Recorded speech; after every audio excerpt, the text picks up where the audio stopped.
February 1951, Hill 842, North Korea. A U.S. Marine observation post, 15 men holding a frozen ridgeline. Their compasses spin without stopping. Equipment vanishes from locked bunkers. And then Private Coleman disappears in broad daylight and returns at night, speaking with a voice that isn't his. What attacked Fox OP that winter wasn't Chinese. It wasn't human. It wasn't Chinese-human! Artillery! Fire on my vision! I repeat, fire on my position! This is Warborn Shadows.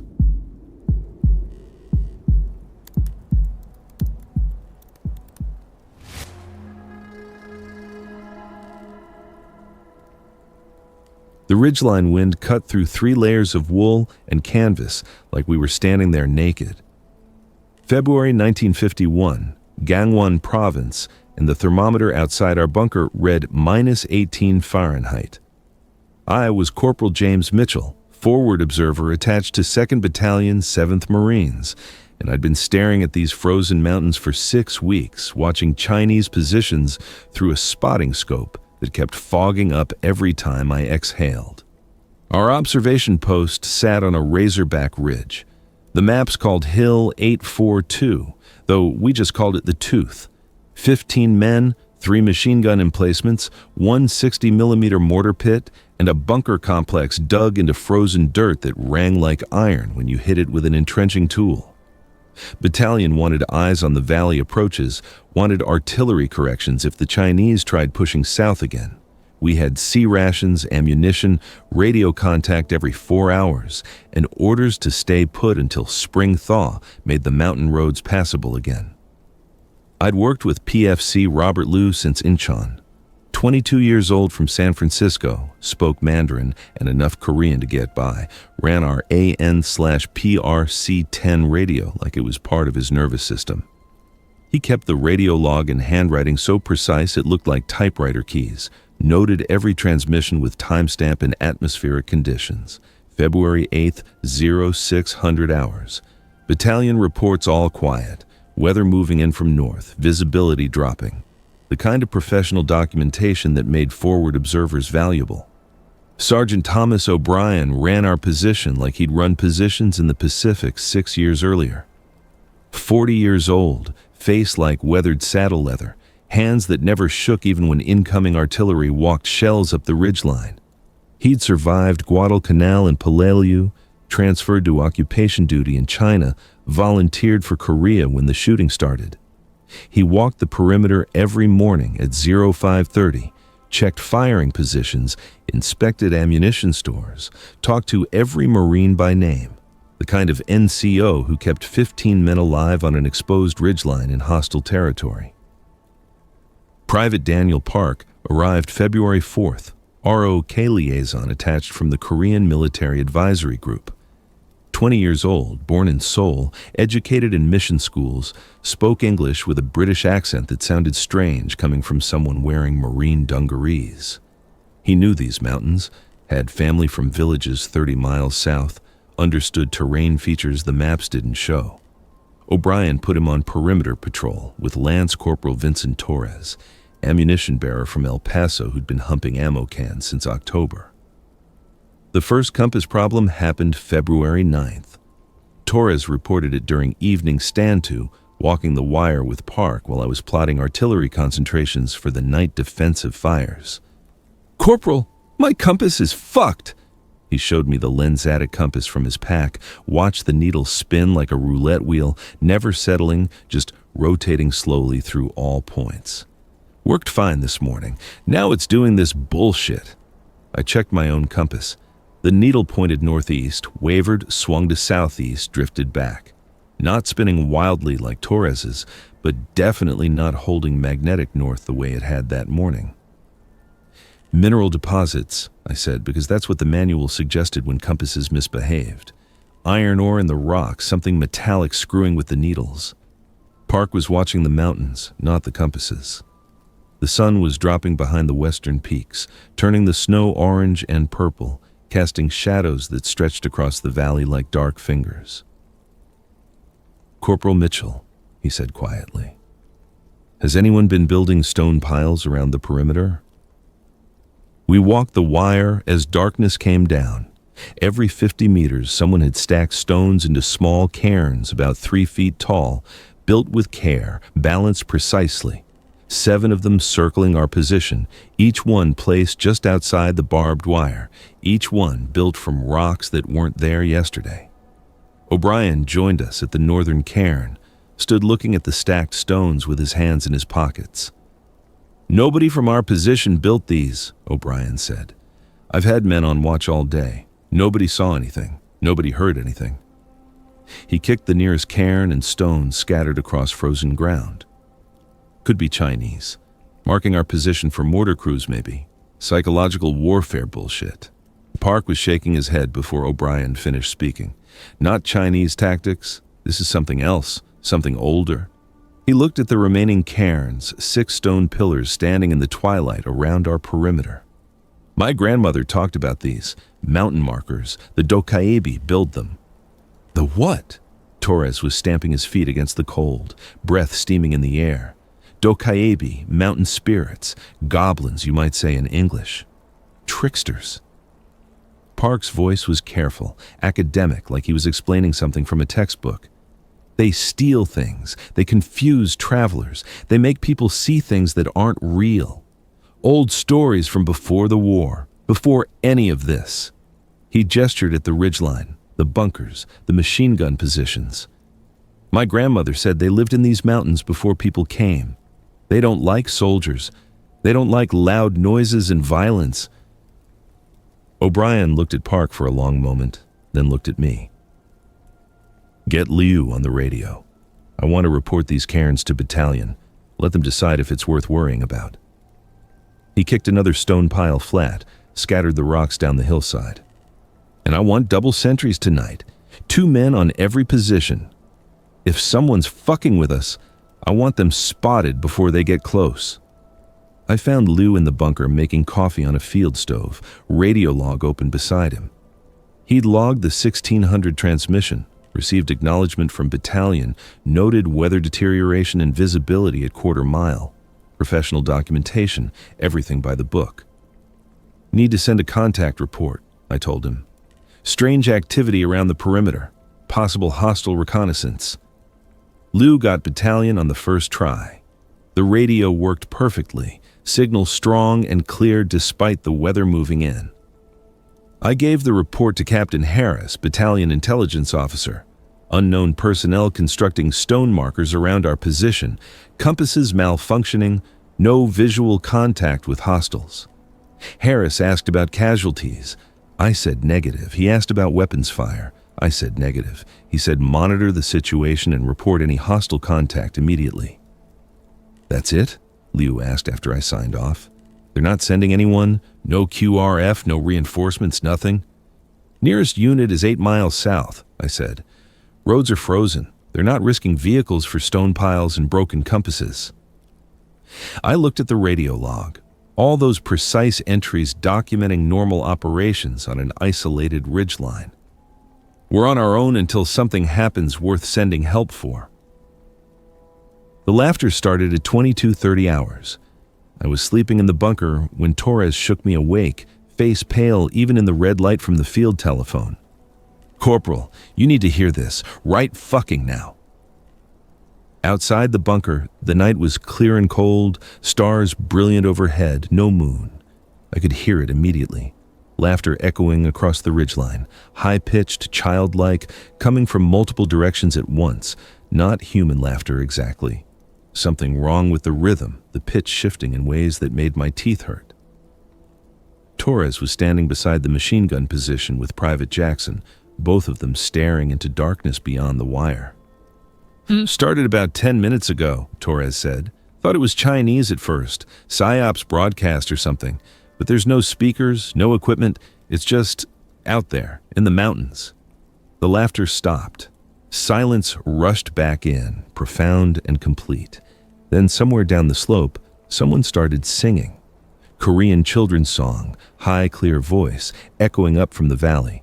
Another voice joined it, then another, until it sounded like a dozen children singing in the darkness.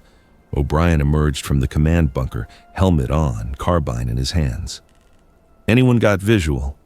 Jackson was behind the machine gun, scanning through the night sight. Negative, nothing moving, but I can hear them. Jesus Christ, Sergeant. There's no kids out here. There's no villages for 50 miles. Where the fuck is that coming from? Lau appeared beside me with the radio handset. Battalion wants to know if we're receiving enemy broadcast.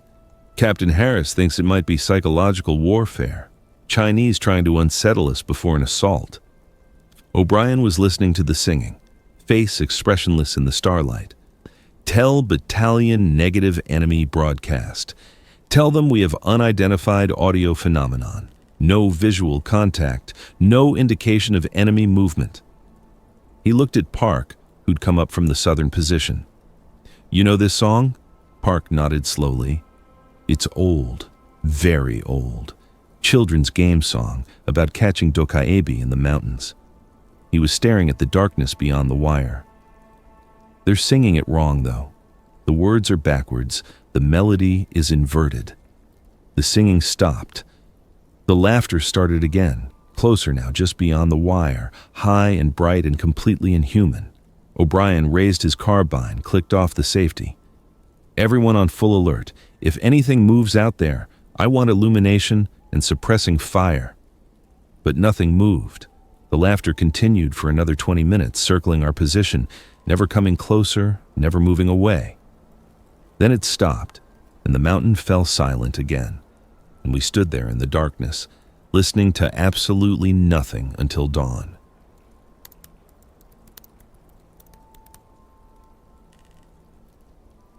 Morning brought 3 feet of fresh snow and more problems than laughter in the darkness.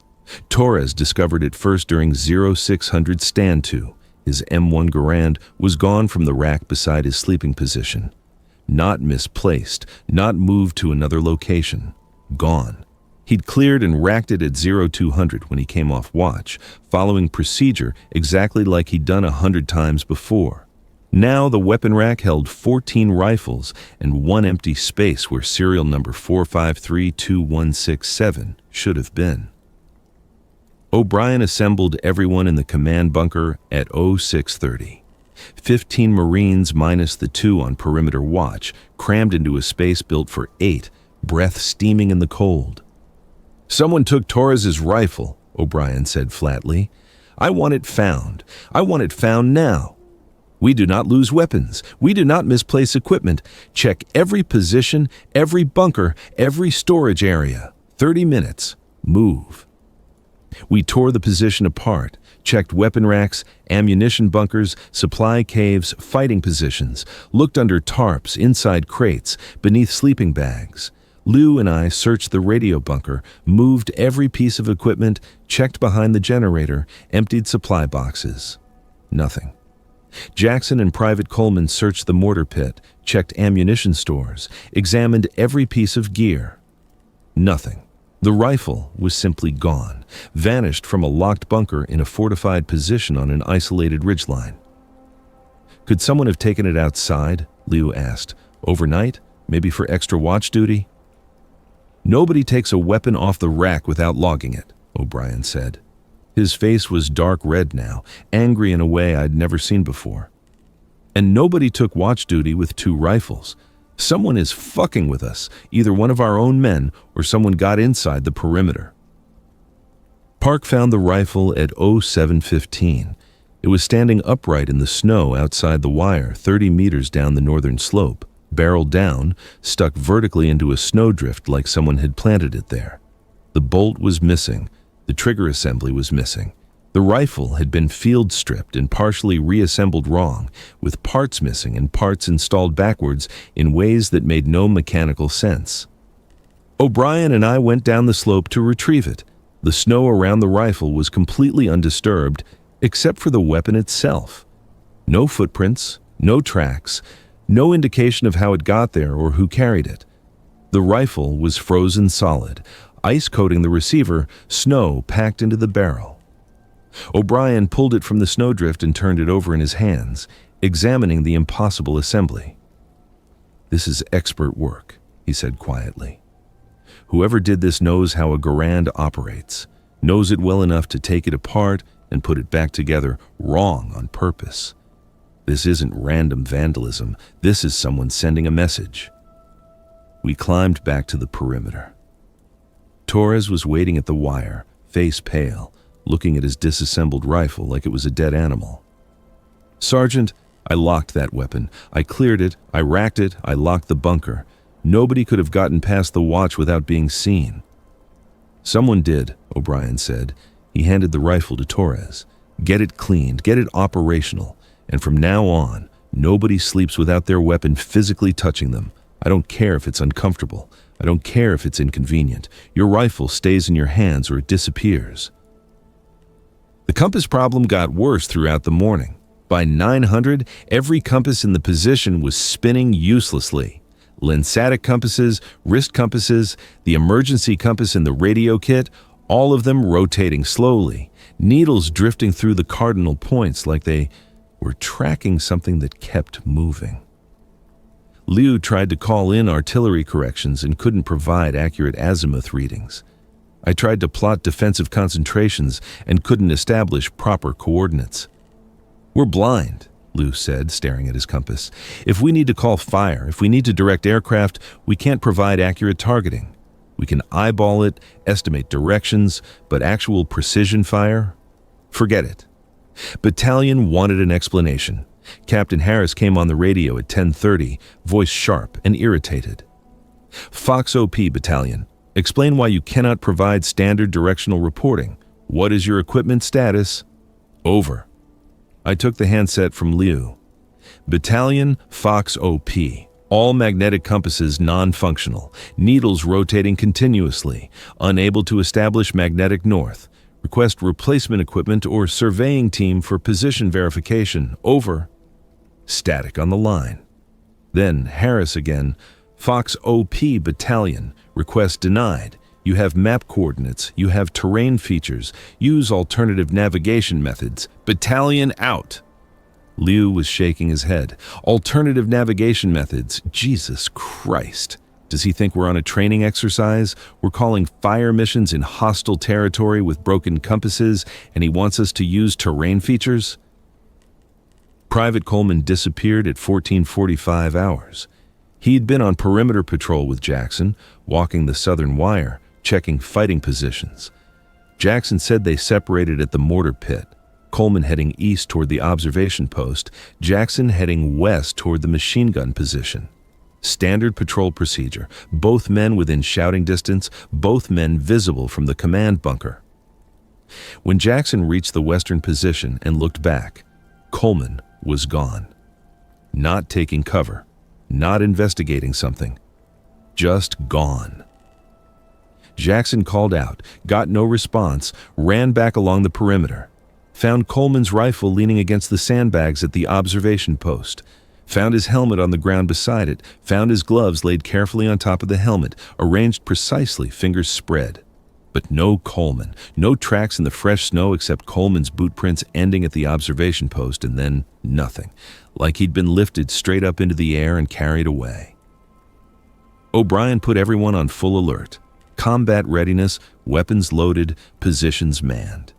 He sent Torres and Park down the slope to search, sent Jackson and Private Williams to search the ridgeline, sent me and Liu to check every bunker and fighting position on the perimeter. We searched for 2 hours, calling Coleman's name, checking every depression in the snow, every rock formation, every place a man could hide or take cover. Nothing. Private first class. David Coleman, serial number 1347892, 20 years old, from Pennsylvania, vanished from a fortified position in broad daylight without a sound. Battalion finally took us seriously at 16:30 hours when I reported a missing Marine. Captain Harris came back on the radio within 5 minutes, voice different now, official and careful. Fox OP Battalion. Confirm 1 Marine missing, provide circumstances. Any indication of enemy contact? Over. Battalion, Fox OP, negative enemy contact. Marine disappeared from observation post during routine patrol. No sounds of struggle, no weapons fire. Personal equipment left at position. Extensive search conducted. Marine not located. Over. Fox OP Battalion, are you reporting a desertion? Over. I looked at O'Brien. He shook his head hard. Battalion, Fox OP, negative desertion. Marine disappeared under unknown circumstances from fortified position. Request immediate search and rescue support. Over. Long pause, static hiss, then Harris. Fox OP Battalion, search and rescue not available due to weather conditions. Continue local search efforts. Report any developments immediately. Battalion monitoring your frequency. Out. Lou hung up the handset. They're not coming. 8 miles south. They've got a company of Marines. They've got vehicles. They've got support elements. And they're not coming to find Coleman because of weather conditions. Because they don't believe us, I said. They think he deserted, walked off the mountain, went native or surrendered to the Chinese or lost his mind. They don't understand what's happening here because we don't understand what's happening here. O'Brien was standing at the bunker entrance, looking out at the darkening mountains. The sun was dropping again, shadows stretching across the snow, temperature falling toward 0. We hold the position, he said quietly. We maintain perimeter security. We find Coleman, or we find his body. And if anyone tries to take another one of my Marines, we light them the fuck up. I don't care if it's Chinese Special Forces or Mountain Spirits or the ghost of Christmas past. Next time something moves out there, we kill it.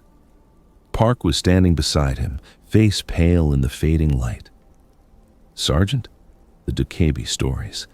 They say the spirits take people.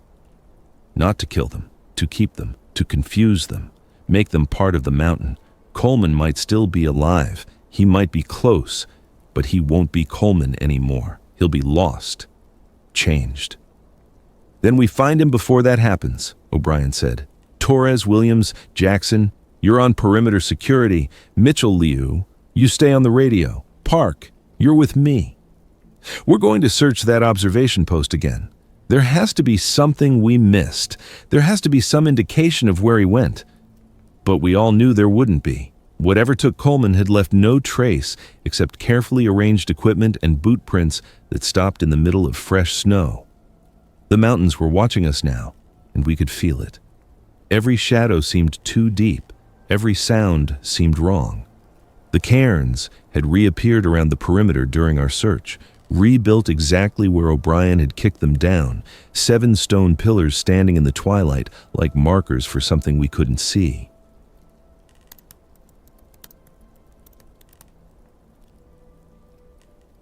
Coleman came back at 21:45 hours. Torres saw him first, standing just beyond the northern wire, wearing his dungarees but no jacket, no helmet, no gloves, just standing there in the darkness in -20 cold, like he was waiting for a bus. Torres hit the perimeter alarm, and everyone scrambled to fighting positions, weapons up, safeties off. I got to the wire 30 seconds later, with O'Brien right behind me, both of us breathing hard, both of us staring at Coleman standing motionless in the snow. "Coleman!" O'Brien shouted. "Identify yourself! What's your serial number?" Coleman's head turned toward us, slow movement, mechanical, wrong. His face was visible in the starlight, skin gray-white, eyes open but not focusing. His mouth moved, but no sound came out at first. Then, quietly, 1347892. "Where have you been, Marine? What happened to you?" Coleman stood there swaying slightly. His lips moved again, forming words that didn't match the sounds that came out. "The mountains are older than you. The mountains were here before your war. The mountains will be here after." His voice was wrong. Too high, too clear, with harmonics that made my ears ring. "You put your iron in the ground. You spilled blood on the snow. The Dokkaebi are displeased." Park was beside me now, breathing fast, staring at Coleman with an expression I couldn't read. "That's not him," Park whispered. "That's not Coleman speaking. Something else is using his voice." O'Brien raised his carbine, aiming center mass at Coleman standing 15 feet beyond the wire. "Last warning, Marine. Return to the perimeter immediately, or I will consider you a hostile combatant." Coleman laughed, high and bright, and exactly like the laughter we'd heard the night before. His body jerked, convulsed, bent backwards at an angle that should have broken his spine. Then he straightened and ran. Not toward the perimeter, straight up the slope, impossibly fast, bare feet on frozen snow, moving like gravity didn't apply to him. He covered 60 meters in seconds and disappeared over the ridgeline, still laughing, the sound echoing across the mountains. "Open fire!" O'Brien was screaming it, carbine hammering, muzzle flash bright in the darkness. Torres opened up with the machine gun, tracers arcing into the darkness, snow exploding where Coleman had been. Jackson fired the mortar, illumination round, and the mountainside lit up white and brilliant for 30 seconds. But Coleman was gone.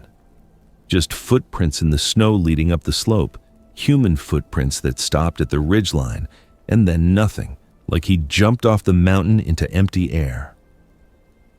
Lou was on the radio immediately. "Battalion, Fox OP, contact. Hostile personnel at perimeter, request immediate support. Over." Harris came back fast, all business now. "Fox OP, Battalion, describe contact. What hostile forces? Over." "Battalion, Fox OP. Unknown hostile displaying our missing Marine. Subject exhibited abnormal behavior and fled under fire. Unable to confirm enemy casualties. Over." "Fox OP, Battalion, are you reporting that Private Coleman has returned?" "Over."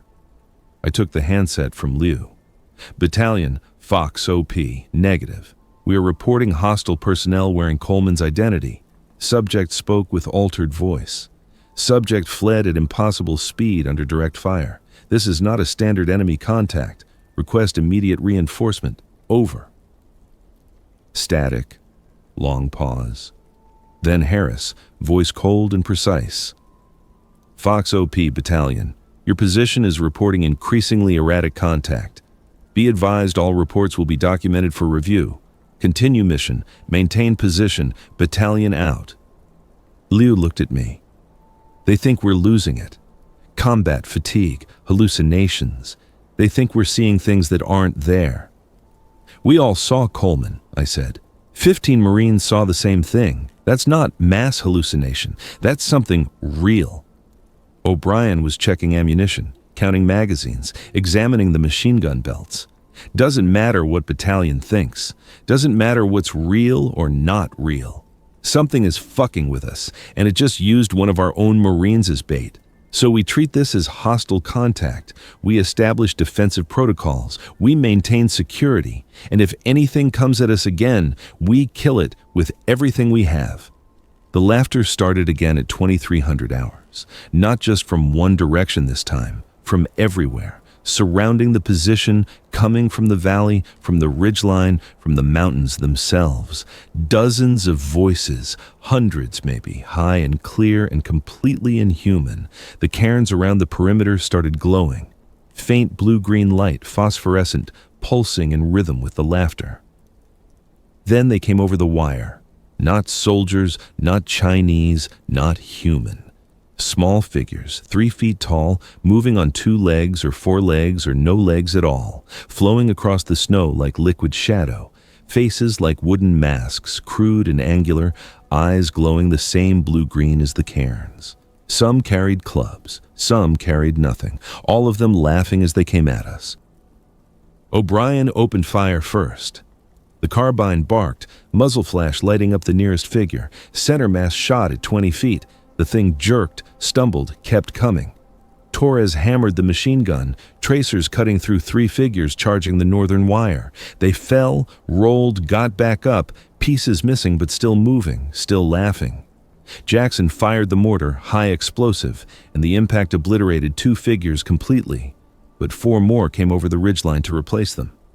I was firing my M1, picking targets, squeezing careful shots the way they'd taught me at Quantico. Headshots, center mass, anything that looked vital. The Garand kicked against my shoulder, brass ejecting hot across my hands, the familiar rhythm of combat. But the figures kept coming. Some went down and stayed down. Others took multiple hits and kept moving. And all of them were laughing that high, bright, impossible laughter that made my head hurt and my hands shake. Williams went down first. Something grabbed him from behind at the southern position, pulled him backward over the sandbags. He screamed once, and then the scream cut off, and I heard tearing sounds and liquid sounds, and when I looked that direction, there was just blood on the snow and Williams's rifle lying on the ground. Park was firing his carbine in controlled bursts, 3-round groups, professional and steady. Aim for the heads, they can't regenerate the heads. I shifted targets, aimed for a figure 20 feet out, centered the front sight post on its crude mask face, squeezed the trigger. The head exploded, wood chips and something like black oil spraying across the snow. The body collapsed and didn't get up. He's right, headshots, take the heads. The machine gun jammed. Torres was screaming, clearing the stoppage, trying to get the weapon back in action. 3 figures rushed the northern position while the gun was down. Jackson met them with his rifle, firing point blank, dropping 1, 2, but the third one got past him and into the bunker. I heard Jackson screaming, and then not screaming. And then one of those things came back out of the bunker, carrying Jackson's helmet filled with something dark and wet. O'Brien was hit at 2330. Something caught him across the back with a club, knocked him down, broke something inside him. I heard the crack even over the gunfire, heard O'Brien grunt and go down hard. Park and I pulled him into the command bunker, left Torres and the other survivors to hold the wire. O'Brien was coughing blood, ribs broken, maybe lungs punctured. He grabbed my jacket, pulled me close, voice wet and desperate. "Don't let them take anyone alive," he said. "Whatever happens, however this ends, no prisoners, no captured. You understand me, Corporal?" "I understand, Sergeant." Liu got battalion on the radio one last time at 2345. "Battalion, Fox OP. We are being overrun. Unknown hostile forces in company strength. We have taken casualties. We need immediate fire support. Request artillery on our position. Fire for effect. Danger close. Over." Harris came back, voice sharp with disbelief. "Fox OP, Battalion. You are requesting artillery on your own position? Confirm. Over." "Battalion, Fox OP, confirmed. We cannot hold. Request you burn this entire fucking mountain. Coordinates follow." Liu read off our position, precise to the meter, professional to the end. "Battalion, Fox OP. Tell our families we did our duty. Out." The artillery came at 0:15 hours. 105mm howitzers from 8 miles south, high explosive and white phosphorus, walking up the ridgeline in a pattern that turned the tooth into hell. The first rounds hit the northern slope, orange-white detonations that lit up the night. Then, closer, shells impacting around the perimeter, shrapnel screaming through the air. Then on top of us, the world turning to fire and noise and pressure that crushed the air from my lungs. I don't know how many of those things died in the barrage. I don't know how many of us survived.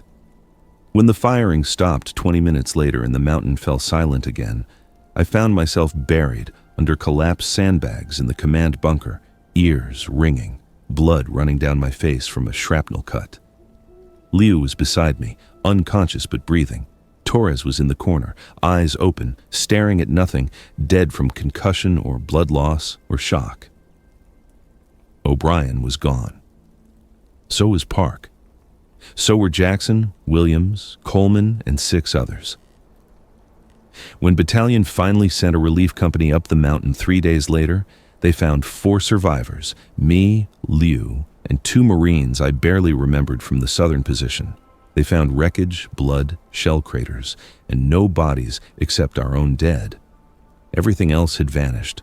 The wooden masks, the clubs, the stone cairns, even the footprints, like none of it had ever been there. The after-action report listed Fox OP as overrun by Chinese special forces in a night assault. 14 KIA, 4 WIA, enemy casualties estimated at 40 plus but unconfirmed. Commendations for O'Brien posthumously. Purple hearts all around. Nothing about compasses or laughter or things that wouldn't die when you shot them.